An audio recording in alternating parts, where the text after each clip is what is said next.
Assalamualaikum warahmatullahi wabarakatuh.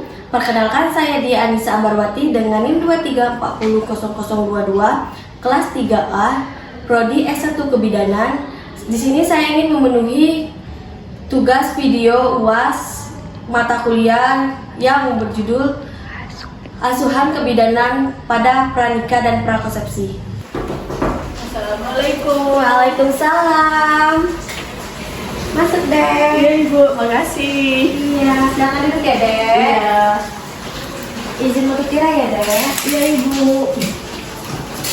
Baiklah, perkenalkan saya Bidan Dia yang bertugas pada pagi hari ini. Kalau boleh menanya apa kabar ya deh? Alhamdulillah, baik Ibu. Alhamdulillah. Baiklah deh. Apakah sebelumnya ada yang sudah pernah kesini? Belum Ibu, ini baru pertama kali. Oh, baiklah. Tujuan adik datang sini kenapa ya? Mau ke konseling Ibu. Oh, konseling ya. Sebelumnya apakah ada sudah tahu konseling itu apa? Belum Ibu. Oh, ada. Di sini saya akan menjelaskan tujuan, prosedur serta kontrak waktunya. Tujuannya yaitu mempersiapkan calon pasangan secara fisik, mental, emosional, dan sosial untuk membangunkan keluarga yang sehat, harmonis, serta tanggung jawab. Untuk prosedurnya yaitu kita ada konseling, memeriksa TT, serta edukasi. Untuk kontrak waktunya 30-1 jam. Apakah ada bersedia? Bersedia Ibu. Oh, baiklah ya dek. Kalau gitu saya akan melakukan identitas diri adek ya. Iya. Kalau boleh tahu namanya siapa ya? Putri. Oh, baiklah, Putri ya. Umurnya berapa ya dek? 24. Oh, baiklah, 24. Kalau boleh tahu suku adek apa? Melayu. Oh, Melayu. Pendidikan terakhirnya? S1. Oh, S1. Pekerjaan sekarang? Habis kuliah Oh, harus kuliah ya. Alamat rumah adek di mana ya? di KC. Oh, di KJ. Baiklah. Riwayat penyakit sekarang apakah ada? Tidak ada. Oh, tidak ada. Baiklah. Riwayat penyakit sistemik ada? Tidak ada Ibu. Tidak ada. Riwayat penyakit keluarganya apakah ada? Untuk keluarga tidak ada juga. Tidak ada juga. Riwayat operasinya? Tidak ada. Tidak ada juga ya. Baiklah, kalau tidak ada kita langsung lakukan konseling aja ya, Dek. Iya Ibu. Baiklah. Di sini ada lembar bolak balik yang bertujuan untuk supaya adek mengetahuinya ya dek.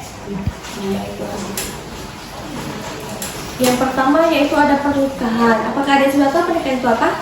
Belum Ibu. Belum. Baiklah, pernikahan itu akad atau janji nikah yang diucap atas nama Tuhan Yang Maha Esa, yang merupakan awal dari kesepakatan bagi calon pengantin untuk saling memberi ketenangan, sakinah dengan mengembangkan hubungan atas dasar saling cinta dan kasih, mawaddah dan warahmah.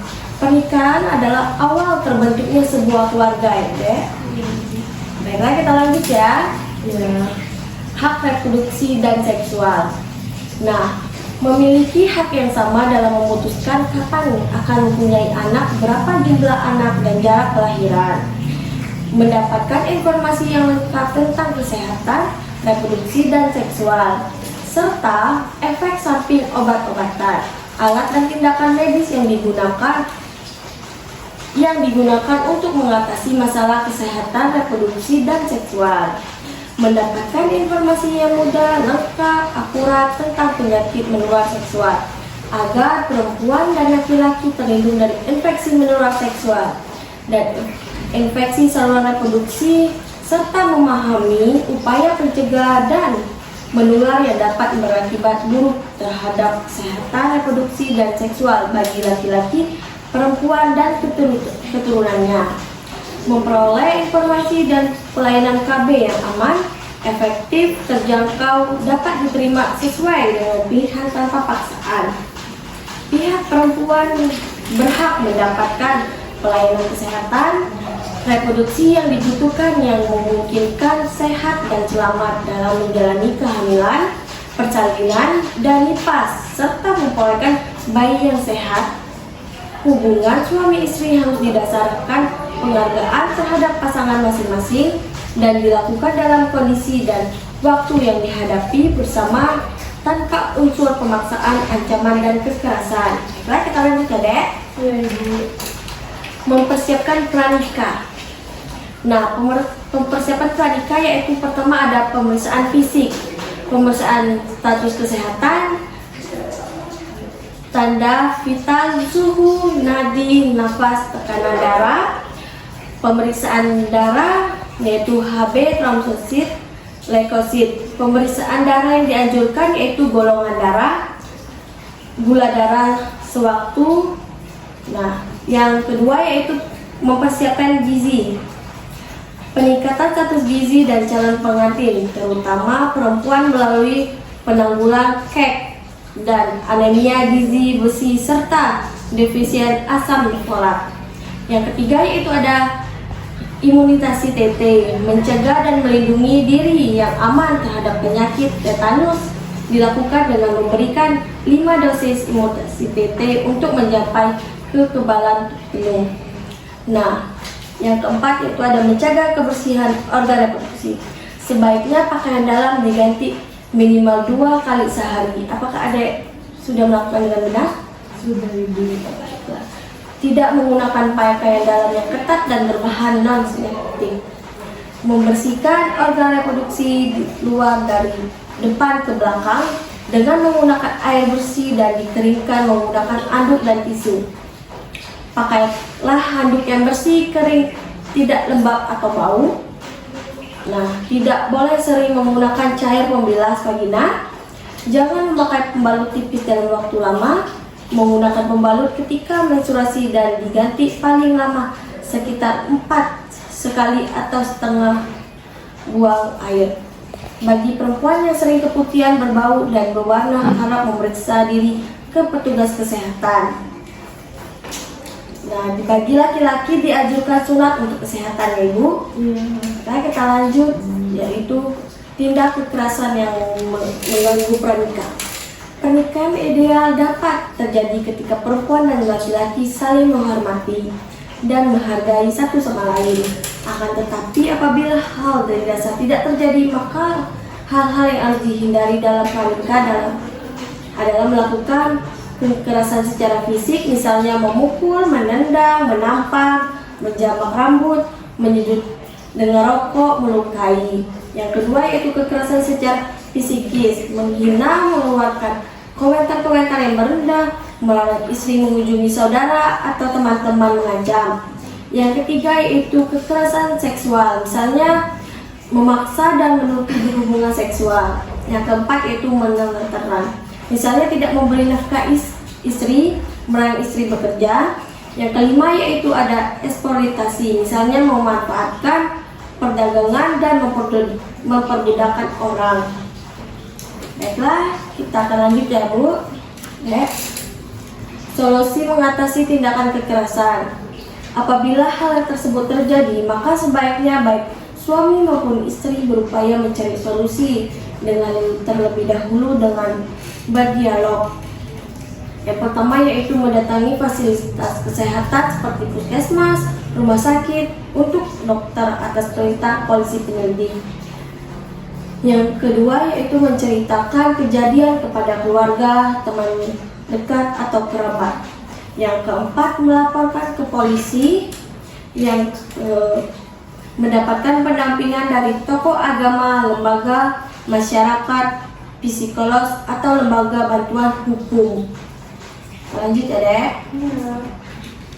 Bentuk ketidaksetaraan gender dalam rumah tangga. Yang pertama yaitu ada stereotipi pelebaran kepada perempuan atau laki-laki, misalnya laki-laki kuat, perempuan lemah, perempuan emosional, laki-laki rasional. Yang kedua ada subordinasi, yang diutamakan adalah laki-laki terlebih dahulu baru perempuan. Yang ketiga yaitu ada marginalisasi, perempuan ditempatkan sebagai orang yang tidak memiliki peran penting. Yang keempat ada beban ganda, beban kerja perempuan lebih lama dan lebih banyak. Perempuan dituntut menjadi ibu rumah tangga sekaligus mencari nafkah keluarga. Lanjut, yaitu ada organ reproduksi perempuan. Yang pertama yaitu ada ovarium, organ yang terletak di kiri atau kanan rahim di ujung saluran telur, dan terletak di ovum, terletak di rongga pinggul hidung telur, berfungsi mengeluarkan sel telur. Ovum sebulan sekali, induk telur kiri dan kanan secara bergiliran mengeluarkan sel telur. Sel telur adalah yang dihasilkan oleh induk telur yang dapat dibuahi oleh sperma sehingga terjadi konsepsi pembuahan. Bila tidak dibuahi, sel telur akan ikut keluar bersama darah menstruasi. Tuba Fallopi yaitu saluran telur, saluran di kiri dan kanan rahim yang berfungsi untuk dilalui oleh sel telur dan induk telur menuju rahim. Membria yaitu dapat dilokikan dengan jari-jari tangan. Umbar-umbar ini berfungsi untuk menangkap sel telur yang dikeluarkan induk telur. Yang selanjutnya ada uterus, yaitu rahim, di mana merupakan tempat janin berkembang. Bentuknya seperti buah pir dan beratnya nominalnya antara 30 sampai 50 gram. Pada saat tidak hamil, besarnya rahim kurang lebih sebesar telur ayam kampung, dan dinding terdiri dari lapisan prameterium, lapisan meganerium, lapisan endometrium. Yang selanjutnya ada cervix, leher rahim, bagian uterus yang berbatasan dengan vagina. Pada saat bersalin tiba, leher rahim membuka sehingga bayi dapat keluar. Selanjutnya ada vagina, yaitu liang kemaluan, merupakan sebuah saluran berbentuk silinder dengan diameter depan 6,5 cm dan dinding belakang sekitar 9 cm yang bersifat elastis dengan berlipat-lipat. Berfungsinya sebagai tempat penis berada saat bersegama, tempat keluarnya menstruasi dan bayi. Yang selanjutnya ada klitoris, yaitu kelentit, yang merupakan organ kecil yang paling peka terangsang dibanding dengan bagian-bagian alat kelamin perempuan yang lain. Klitoris banyak mengandung pembuluh darah dan syaraf. Nah, selanjutnya ada labia, bibir kemaluan, terdiri dari dua bibir, yaitu bibir besar, labia mayor, dan bibir kecil, labia minor. Apakah ada jelas? Jelas, Ibu. Baiklah, kita lanjut ya. Organ reproduksi laki-laki, yaitu ada testis, buah zakat, berjumlah 2 buah untuk memproduksi sperma setiap hari dengan bantuan testosteron.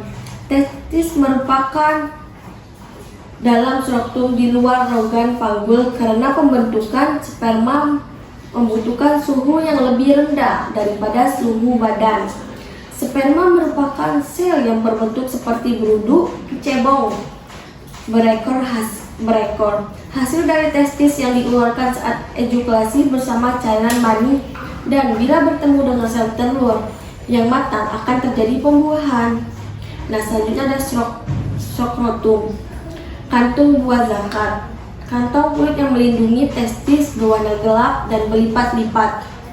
Skrotum adalah tempat bergantungnya testis. Skrotum mengandung otot polos yang mengandung jarak testis yang ke dinding perut dengan maksud mengatur suhu testis agar relatif tetap. Yang selanjutnya ada vas deferens, saluran sperma, saluran yang menyalurkan sperma dari testis menuju ke uretra, saluran kencing. Vas deferens panjangnya 4,5 cm dengan diameter 2,5 mm. Saluran ini bermula dari epidermis, yaitu saluran-saluran yang lebih kecil dari epidermis, berbentuknya berkelok-kelok dan berbentuk bangunan seperti topi. Selanjutnya ada prostatan dan vesikulasi seminalis dan beberapa kelenjar lainnya. Kelenjar-kelenjar yang menghasilkan cairan mani, semen yang berguna untuk memberi makanan atau pada sperma. Yang Contohnya ada penis, berfungsi sebagai alat segama dan sebagai saluran untuk mengeluarkan sperma dan air seni. Pada keadaan biasa, ukuran penis kecil ketika terangsang pada seksual, darah banyak dipompa ke penis sehingga berubah menjadi tegang dan besar, disebut sebagai ereksi. Selanjutnya, yaitu ada kehamilan. Nah, kehamilan yang ideal adalah kehamilan yang direncanakan, diinginkan dan dijaga perkembangannya secara baik. Kehamilan tidak diinginkan dapat terjadi akibat hubungan seks pranikah, akibat gagal KB pada umatnya wanita usia subur yang tidak ingin mempunyai anak tetapi tidak menggunakan alat konsepsi. Baiklah, kita lanjut ya. Metode konsepsi yang dianjurkan bagi pasangan yang baru yang ingin menunda kehamilan, yaitu ada metode modern jangka pendek, yaitu ada pil, suntik, kondom. Contohnya pil kombinasi dan progestin kombinasi. Metode jangka panjang itu ada alat konsepsi dalam rahim, alat konsepsi bawah kulit yaitu implan, dan metode almiah yaitu metode homeostasia, pantang berkala sistem kalender, pengukuran suhu basal, penilaian lendir vagina. Nah, kita lanjut, yaitu ada proses kehamilan. Nah, sel telur yang matang dibuahi oleh sperma dalam saluran tuba Fallopi. Saluran telur yang terjadi dibuahi embrio menempel di lapisan dalam dinding rahim dalam 120 hari pertama. Embrio berkembang mengikuti tahapan kehidupan sel. Memasuki usia kehamilan lebih lanjut, embrio berkembang mengikuti tahap kehidupan menjadi janin atau bayi. Kehamilan umumnya berakhir dengan persalinan setelah 180 hari, sekitar 9 bulan dan 10 hari. Nah, kita lanjut ya deh, yaitu tanda-tanda kehamilan. Yang pertama yaitu tes kehamilan positif, tidak mendapat menstruasi haid sebagaimana biasanya, tidak menstruasi pada siklus haid bulan berikutnya. Nah, timbulnya rasa mual, muntah-muntah, pusing terutama pada pagi hari, serta sering buang air kecil.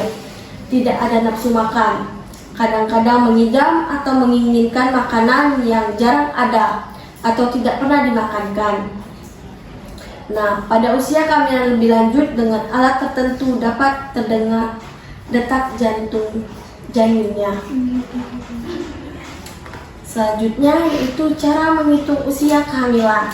Misalnya hari pertama haid 8 Juni 2009, diperiksa positif hamilnya pada 14 Januari 2009. Umur kehamilannya antara 8 Juni 2009 sampai 14 Juni 2009, yaitu 36 hari sekitar 5 minggu.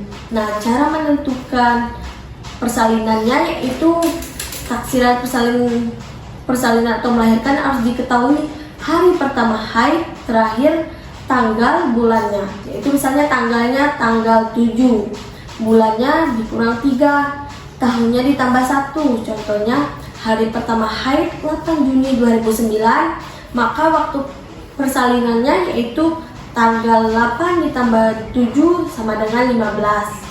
Nah, bulannya 6 dikurang 3 jadi 3, tahunnya 2009 ditambah 1 yaitu 2010. Jadi perkiraan lahirnya pada tanggal 15 Maret 2010. Apakah adik mengerti? Mengerti. Baiklah, kita lanjut ya dek. Pemeriksaan kehamilan, yaitu pertama ada timbang berat badan dan ukuran tinggi badan, pengukuran tekanan darah ibu, nilai status gizi, pengukuran janin, pengukuran tinggi fonus uteri, tentukan presentasi janin dan denyut jantung janin, penilaian status imunasi TT, penambah darah, tes laboratorium, tata laksana kasus, tatap muka, konseling tentang kehamilan. Kita lanjut ya, Dek. Iya, Ibu. Yaitu menjaga kehamilan. Jangan kelelahan dan mengangkat berat badan. Berbaring selama 1 jam pada siang hari. Usahakan dengan kaki lebih tinggi dari perut. Tidur cukup 9-10 jam. Tidur terlentang pada saat hamil muda. Tidur miring pada kehamilan lanjut. Berpakaian longgar yang menyerap keringat. Memakai kutang yang dapat menahan payudara yang membesar, serta memakai alas kaki yang nyaman. Posisi berhubungan seks perlu diatur agar tidak menekan perut ibu. Beraktivitas fisik dengan berjalan kaki selama 30-60 menit tiap hari atau berolahraga ringan seperti senam hamil dilakukan dengan hati-hati dan seksama. Hindari berdekatan dengan orang yang sedang sakit menular dan orang yang sedang merokok. Memakai obat harus sesuai dengan petunjuk dokter. Memakan bergizi seimbang termasuk sayuran dan buah 3-5 porsi sehari. Nah, selanjutnya yaitu menu selama kehamilan. Kehamilan 1-3 bulan, makan dalam porsi kecil tapi sering. Makan makanan yang mudah dicerna dan menghindari makanan yang merangsang seperti rasa pedas, asam. Makanan yang segar, berserat, sedikit lemak dan banyak mengandung cairan maupun karbon. Minum air putih lebih banyak termasuk 1 gelas susu sehari. Kehamilan 4-6 bulan yaitu makan ditambah kira-kira 1 piring per hari makanan yang mengandung protein seperti ikan, daging, telur, tahu, tempe, oncom atau kacang-kacang. Nah, kehamilan 7-9 bulan yaitu makanan ditambah kira-kira 1 piring per hari makanan yang mengandung protein seperti ikan, daging, telur, tahu, tempe, kacang-kacang. Nah, selanjutnya yaitu diperlukan juga zat gizi lain seperti minuman dan vitamin. Selanjutnya, kehamilan dan persalinan beresiko. Kehamilan beresiko tinggi biasa terjadi karena 4 faktor terlalu dan 3 terhambat. Yang 4 terlalu yaitu terlalu muda untuk hamil kurang dari 20 tahun, terlalu tua untuk hamil lebih dari 35 tahun, terlalu sering hamil anak lebih dari 3, terlalu dekat atau rapat jarak kehamilan kurang dari 2 tahun. 3 terlambatnya yaitu terlambat mengambil keputusan untuk mencari upaya medis, terlambat tiba di fasilitas kesehatan, terlambat mendapat pertolongan medis yang adekuat. Selanjutnya yaitu tanda bahaya kehamilan. Pendarahan waktu hamil walaupun hanya sedikit, bengkak di kaki, tangan atau wajah disertai sakit kepala atau kejang, demam atau panas tinggi lebih dari 2 hari, keluar cairan ketuban sebelum tiba saat melahirkan, muntah terus dan tidak mau makan, berat badan yang tidak naik pada trimester 2-3, bayi dikandung gerakan berkurang atau tidak bergerak sama sekali. Apabila terjadi sesuatu atau beberapa tanda bahaya tersebut, segera minta pertolongan tenaga medis. Nah, selanjutnya yaitu ada kondisi emosional ibu hamil. Yang pertama, ibu hamil mudah tersinggung, sensitif, uring-uringan, manja, mudah marah, tidak semangat. Yang kedua ada perasaan mudah lelah, tidak mau makan, tidak bisa tidur nyenyak, tidak nyaman, merasa sesak. Hal tersebut disebabkan oleh adanya perubahan kondisi fisik. Yang ketiga, mencemaskan perubahan fisiknya, misalnya khawatir terhadap perkembangan bayi dalam rahim, khawatir bila bayinya meninggal atau cacat. Yang keempat, ada merasa belum siap, misalnya menjadi orang tua atau belum siap secara ekonomi. Yang kelima, ingin diperhatikan, misalnya pada waktu ngidam menginginkan makanan yang mungkin tidak pada musimnya sehingga sulit didapatkan. Hal tersebut semata-mata karena ingin diperhatikan oleh keluarga dan suaminya. Ibu, Iya, Ibu. selanjutnya yaitu tip relaksi ibu hamil. Nah, ibu dapat melakukan reaksi sederhana sehingga menimbulkan merasa nyaman. Reaksi dilakukan 1 kali dalam sehari selama 20 menit. Ketika ibu merasa santai, ajarkan untuk menenangkan pikirannya dengan meminta ibu membayangkan dirinya berada di sebuah tempat yang nyaman, tempat yang pernah dikenal dan disukai, misalnya merasa sedang berada di pantai yang tenang atau mendengarkan musik yang lembut. Selanjutnya yaitu ada program perencanaan persalinan dan pencegahan komplikasi P4K dari buku kesehatan ibu dalam KIA. Bagi ibu hamil diberi buku KIA. Buku KIA itu berisi catatan kesehatan ibu hamil, bersalin dan nifas, dan anak bayi baru lahir, anak balita, serta berbagi informasi cara pembenahan dan perawatan kesehatan ibu dan anak. Buku KIA tersedia di fasilitas kesehatan misalnya Posyandu, Politekkes, Poskesdes, Pustus, Puskesmas, bidan, dokter, rumah sakit bersalin dan rumah sakit. Stiker 4P4K ditempel di pintu atau jendela depan rumah ibu hamil. Tujuan dari P4K ini adalah terdaftarnya sasaran ibu hamil dan terpasangnya stiker P4K di rumah ibu hamil agar diketahui lokasi tempat tinggal ibu hamil, identitas ibu hamil, taksiran persalinan, pertolongan persalinan, dan pendamping persalinan, fasilitas tempat persalinan, calon donor darah, transportasi yang akan digunakan serta pembiayaannya. Adanya perencanaan persalinan termasuk pemakaian metode KB pasca melahirkan yang disepakati ibu hamil, suami, keluarga, dan bidan. Pelaksanaan pengambil keputusan yang cepat dan tepat bila terjadinya komplikasi serta kehamilan persalinan yang pas. Selanjutnya yaitu ada tanda-tanda ibu melahirkan, yaitu perut mules secara teratur, mulas sering dan lama, keluar lendir bercampur darah dan dari jalan lahir, keluar air ketuban dari jarak lahir, bayi biasanya lahir 12 jam sejak mulas teratur yang pertama.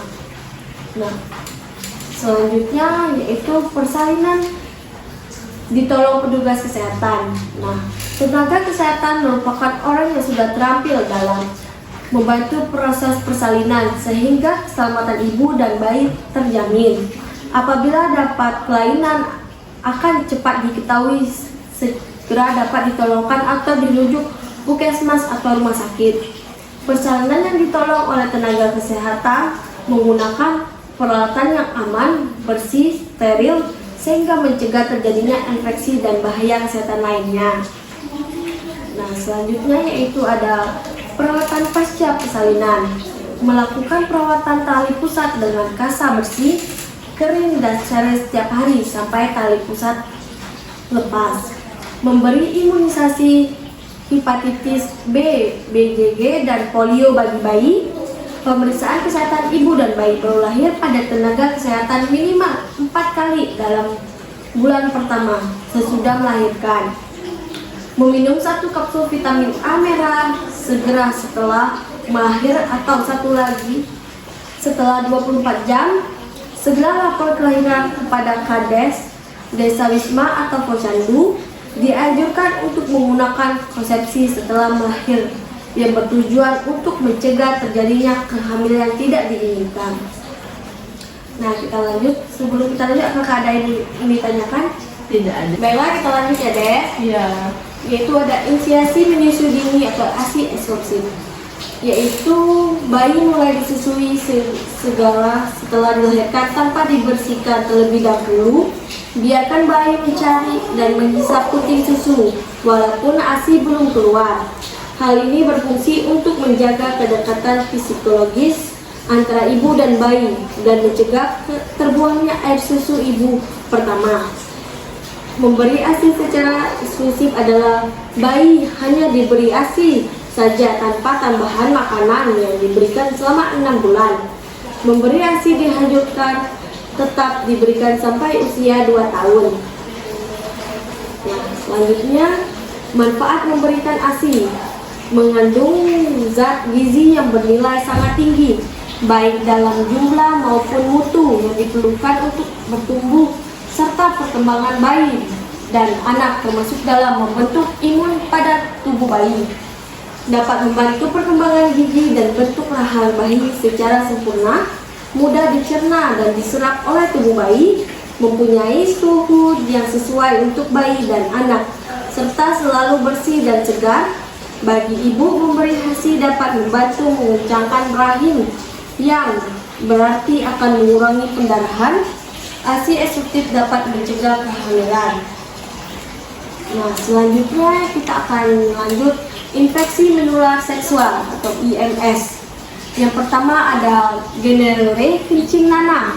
Gejala pada laki-laki, tubuh utara kenyal putih kekuningan atau kuning. Gejala pada perempuan yaitu sering kali tanpa gejala bila ada tubuh putih atau kuning, terutama di area mulut. Perlu pemeriksaan dalam. Pencegahannya yaitu tidak berhubungan intim setia pada pasangan atau menggunakan kondom. Yang kedua ada sifilis, yaitu raja singa. Gejalanya yaitu luka atau koreng, jumlahnya biasa 1, bulat atau lonjong, dasar bersih dengan perasaan kenyal sampai keras, tidak ada rasa nyeri pada penekanan, kelenjar getah bening dilipat paha bagian dalam membesar, kenyal juga tidak nyeri pada penekanan. Penyegahnya tidak berhubungan intim, setia pada pasangan dan menggunakan kondom juga. Yang selanjutnya adalah herpes genitalis, yaitu gejala herpes penyakit pertama diawali dengan bintil-bintingan luka, erosi berkelompok di dasar, kemerahan, sangat nyeri, pembesaran kelenjar lipatan paha, kenyal, dan disertai gejala sistemik. Herpes genitalial kambuhan timbul bila ada faktor stres, pikiran, segama berlebihan, kelelahan, dan lain-lain. Umumnya lesi tidak sebanyak dan seberat lesi pertama.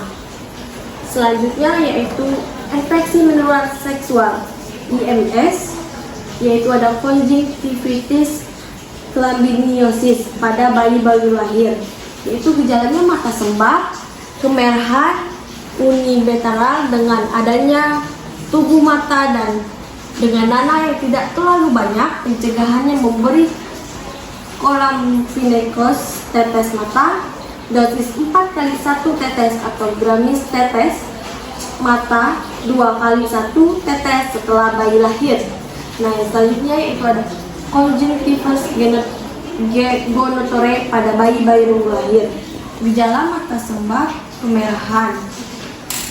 Nah, yang selanjutnya ada kondilomata acuminata, yaitu jengger ayam.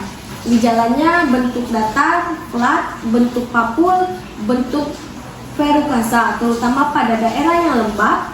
Pada wanita dapat menimbul kanker mulut rahim. Pencegahannya tidak berhubungan suami istri, setia pada pasangan, menggunakan kondom, dan jaga kebersihan alat kelamin. Selanjutnya yaitu ada infeksi saluran reproduksi, yaitu ISR, gynositis vaginalis. Gejala klinisnya yaitu ada inflamasi pada introitus pada lambia disertai edema atau fistula.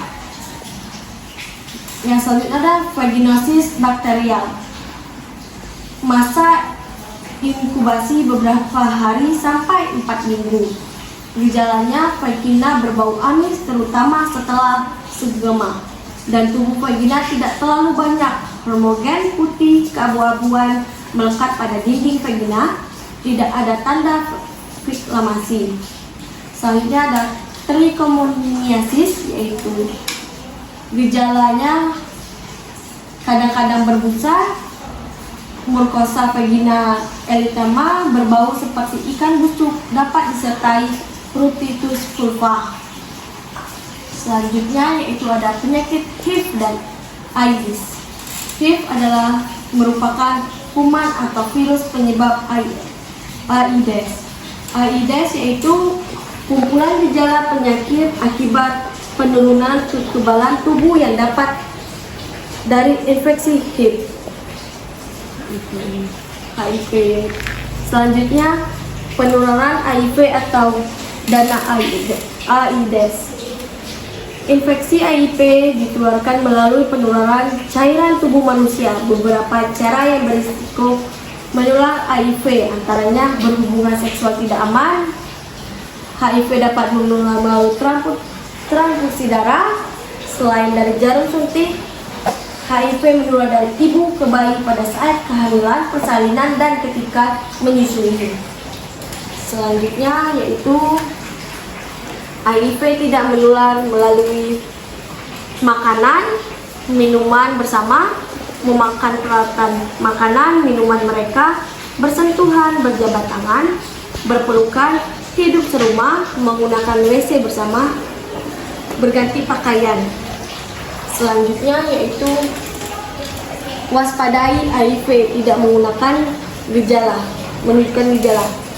Yang pertama, setelah seorang terinfeksi HIV, dia terlihat biasa saja seperti hal orang lain karena tidak menunjukkan gejala klinis. Tetapi orang tersebut bisa menular virus HIV melalui penularan cairan tubuh, darah, sperma, cairan vagina, atau ASI. Yang kedua, hal ini bisa terjadi selama 5-10 tahun.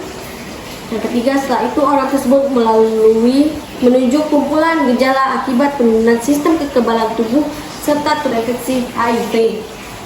Selanjutnya yaitu ada gejala HIV atau AIDS.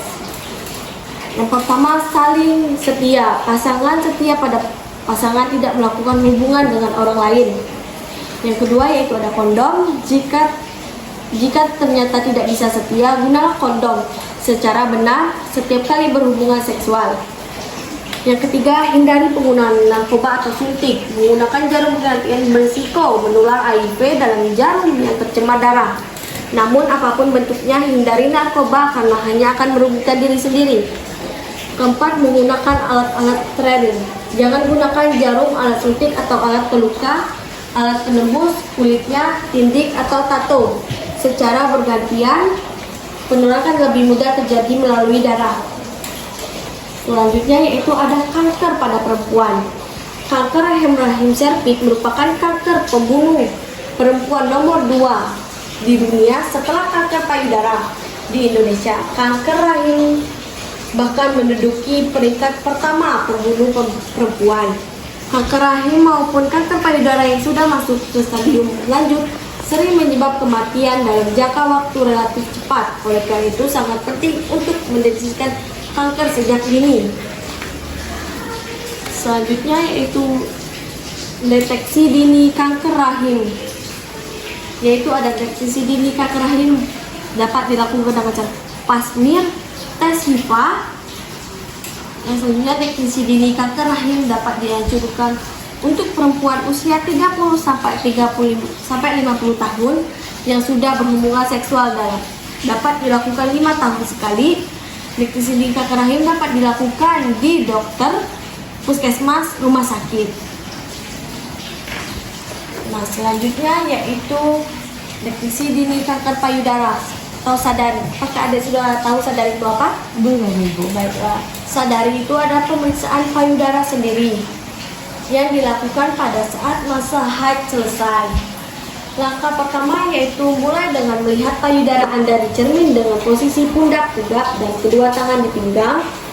Anda harus melihat payudara, ukuran, warna, payudara dengan bentuk sempurna tanpa perubahan bentuk dan pembengkakan. Yaitu definisi dini kanker payudara atau sadari. Apakah ada sudah tahu sadari itu apa? Belum Ibu. Belum. Sadari itu adalah pemeriksaan payudara sendiri yang dilakukan setelah masa haid selesai.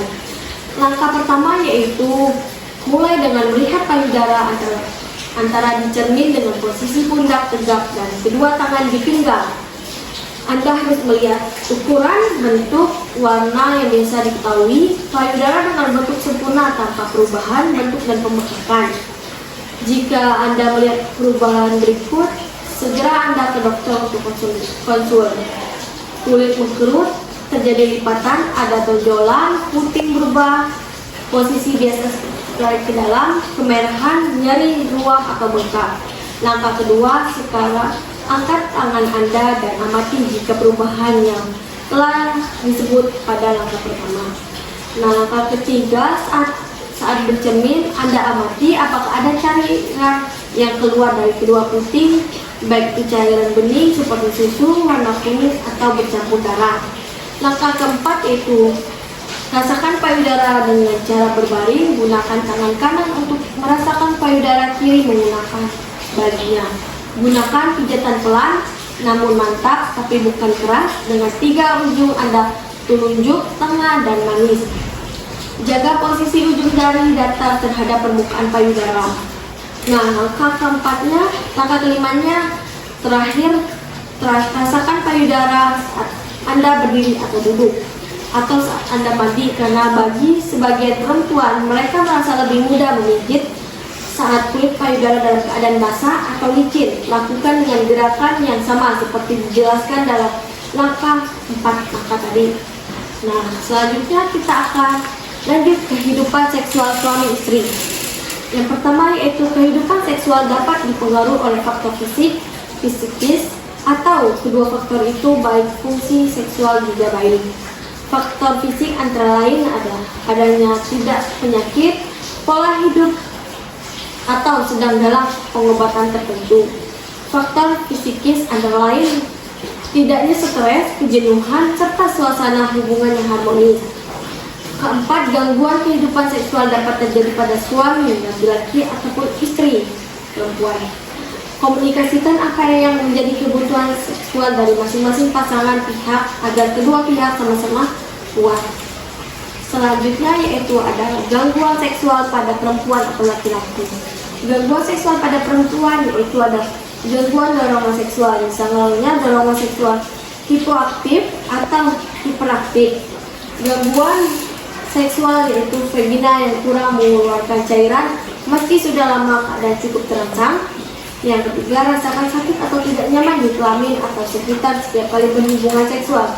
Tidak bisa atau sulit untuk mencapai organisme atau berhubungan seksual. Yang selanjutnya ada gangguan seksual pada laki-laki. Gangguan dorongan seksual misalnya dorongan seksual hiperaktif atau hiperaktif. Disfungsi ereksi, hal ini dapat disebabkan oleh faktor fisik misalnya karena menderita diabetes mellitus atau faktor psikis misalnya karena stres. Yang selanjutnya ada gangguan ejakulasi yaitu ejakulasi dini atau justru ejakulasi yang terhambat. Gangguan orgasme yaitu tidak bisa merasakan orgasme. Selanjutnya yaitu mencegah gangguan seksual. Selalu ingat bahwa kehidupan seksual adalah milik bersama dan dibina bersama pasangan. Bersikap dan berbicaralah secara terbuka apa adanya. Masing-masing pasangan berhak atau tahu mana hal yang mereka suka atau mana hal yang tidak mereka suka. Jaga kesehatan tubuh dan jiwa dengan hidup yang sehat, misalnya tidak merokok, stres. Jangan tergoda untuk menggunakan obat ramuan yang tidak jelas isinya. Jagalah keseimbangan antara kesibukan dan relaksi. Selalu usahakan untuk memiliki waktu khusus hanya berdua bagi pasangan. Jangan melakukan hubungan seksual hanya sebagai hal yang rutin untuk menghindari kejenuhan. Komunikasi dengan pasangan masing-masing sesuai kebutuhan. Nah, kita sudah selesai deh. Baiklah, kita sudah selesai deh. Apakah ada yang ingin ditanyakan? Tidak ada, Bu. Kalau tidak ada, boleh saya bertanya? Boleh. Kalau itu tanda bahaya kehamilan itu apa sih, Dek? Misalkan pendarahan pada waktu hamil walaupun sedikit, bengkak di kaki, di tangan, atau wajah disertai sakit kepala atau kejang, demam atau panas tinggi lebih dari 2 hari, keluaran cairan ketuban sebelum tiba saat melahirkan, muntah, terus tidak nafsu makan, berat badan yang tidak naik pada trimester 2 atau 3, Ibu. Baiklah, berarti sudah ngerti ya, Dek? Sudah, Ibu. Baiklah, kita akan melanjutkan ke pemeriksaan TT-nya ya, Dek. Iya, Ibu. Yaitu ada tujuan, prosedur, dan rentang waktunya juga.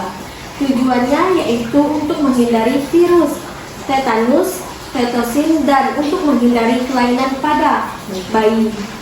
Nah, kalau untuk prosedurnya kita ada pemeriksaan berat badan, tensi, suhu ya, Dek. Untuk kontra waktunya kita akan melakukan sekitar 10-15 menit ya, Dek. Iya, Ibu. Apakah ada bersedia? Bersedia. Baiklah, kita langsung saja ya, Dek. Iya, Ibu. Saya sudah mempersiapkan alat. Sekarang kita ke tinggi badan dan berat badan ya. Silakan, Dek. Oke, Dek.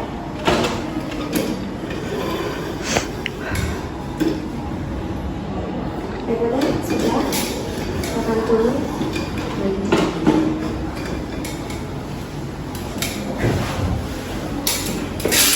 Baik, dan ada 50, tinggi badan ada 160 ya, Dek. Iya. Sekarang kita akan memisahkan tensinya ya.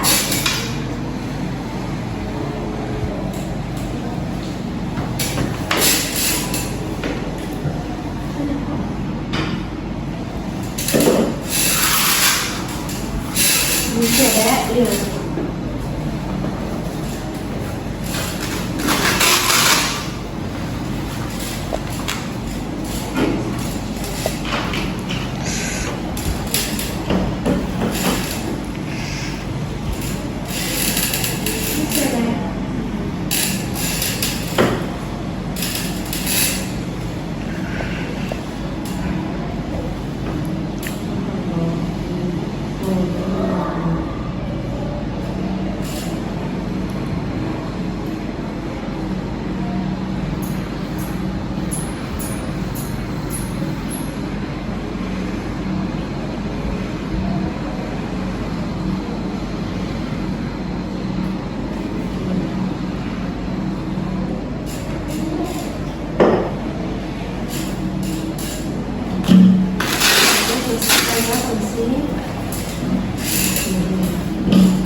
Ada 2D 36,5, pernapasan ada 20 detik, tensi ada 110/70,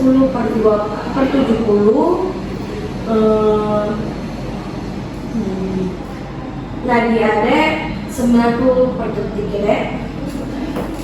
Sekarang kita memesan nilai ya, Dek. Tensi ya.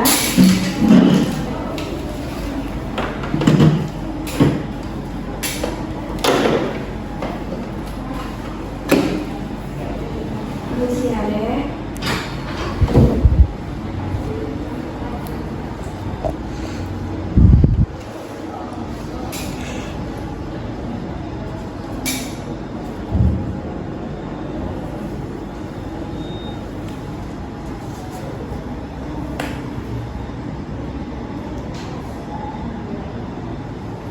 Sudah ya, Dek.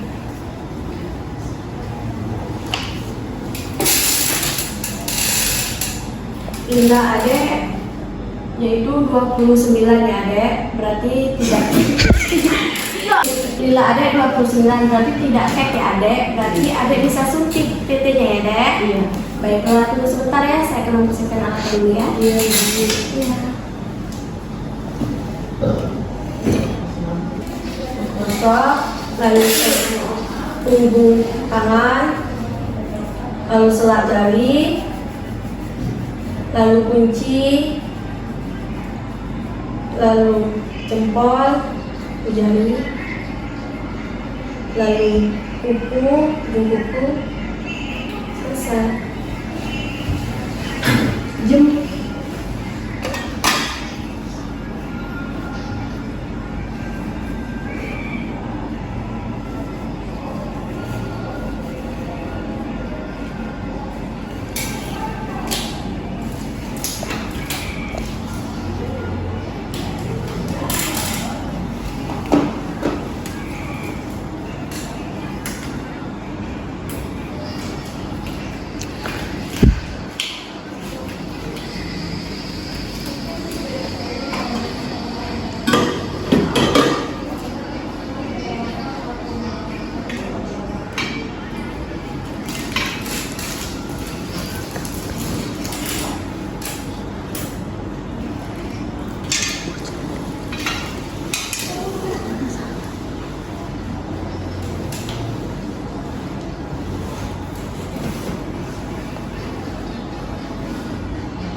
Baiklah Ibu, kita akan melakukan suntik ya, tidak sakit ya Ibu.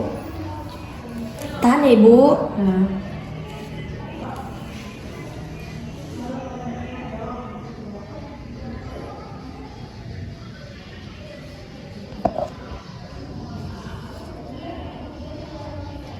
Tahan Ibu.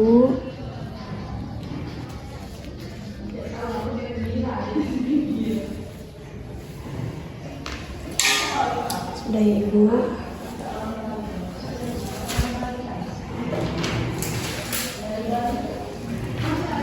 Baiklah Ibu, suntiknya sudah selesai, semuanya sudah selesai ya Ibu pemeriksaannya. Apakah ada yang Ibu ingin bertanyakan? Apakah ada efek sampingnya Ibu? Oh pasti ada. Biasanya hanya gejala-gejala ringan seperti nyeri, kemerahan, dan pembengkakan pada tempat suntiknya Bu. Nah, efek sampingnya berlangsung 1-2 hari. Nanti saya akan ngasih obat ya, yaitu obat paracetamol sama antibiotik ya Ibu. Iya Ibu, terima kasih. Apakah ada lagi? Tidak Ibu. Oh baiklah. Kalau begitu, mari saya antar Ibu. Ya, terima kasih Ibu. Jangan Ibu. Sekian video dari saya. Wassalamualaikum warahmatullahi wabarakatuh.